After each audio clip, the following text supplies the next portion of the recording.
Hey, what's going on, everybody? How you doing? I'm Dr. Boyce Watkins from the Black Business School and YourBlackWorld.net. I wanted to talk a little bit about something that I saw today. I was watching the game between the Golden State Warriors and the Cleveland Cavaliers, and it's been a good series. I like LeBron James and Steph Curry. I think they're both great players, decent dudes.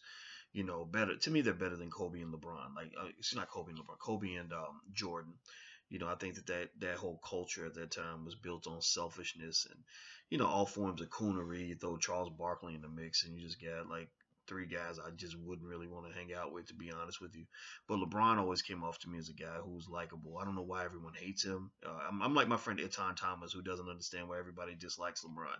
I don't think LeBron has done anything that horrible to anybody, and I just hope the city of Cleveland always appreciates him, even if he decides to leave.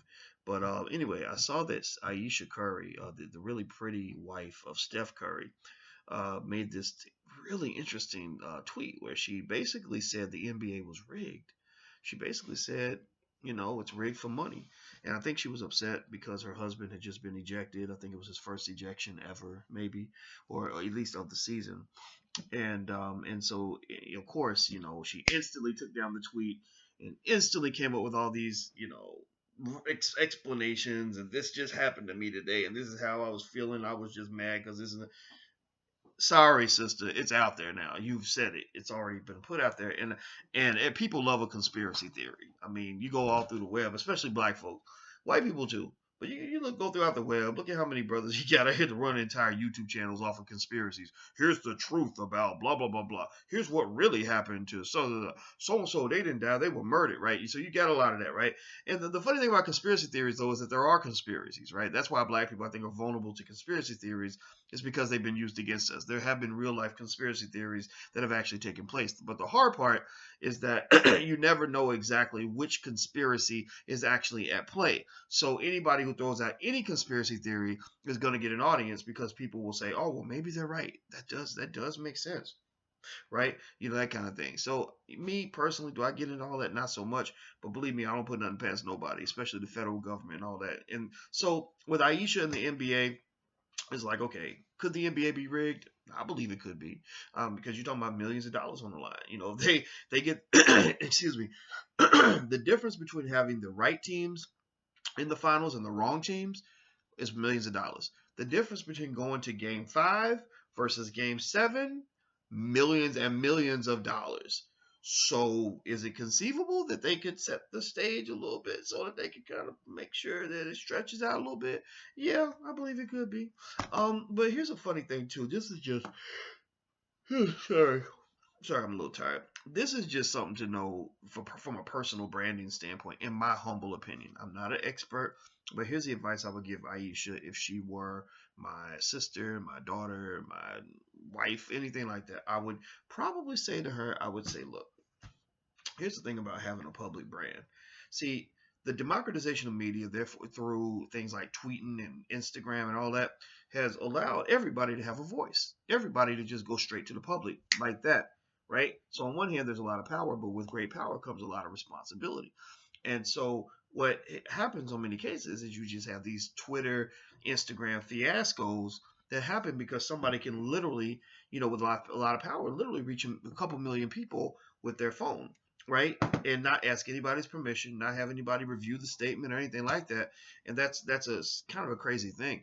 And so what I would say to anybody, first of all, if I was talking to Ayesha, I would say, look, don't ever tweet anything. Don't tweet, don't text, don't email, don't Facebook anything unless you're prepared to defend it on CNN. If that's the criteria, I'm talking about pictures, words, anything.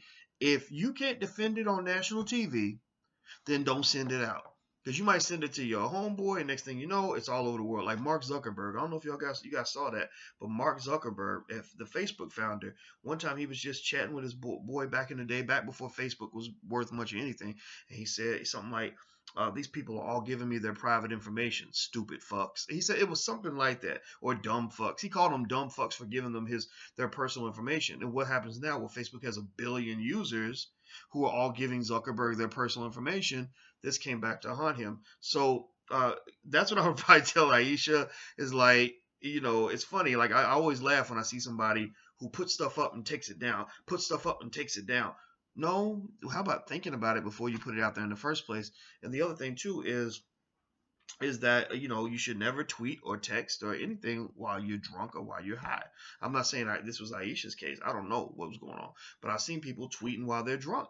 And you tweet while you're drunk, and you got $1 million empire, a multi-million-dollar empire on the line. You could literally tweet away everything you got. By saying something that you wouldn't say if you were sober. So that's just my 2 cents. Not that I pretend to know everything. I'm just a little guy here, just sitting on the side, giving my opinion.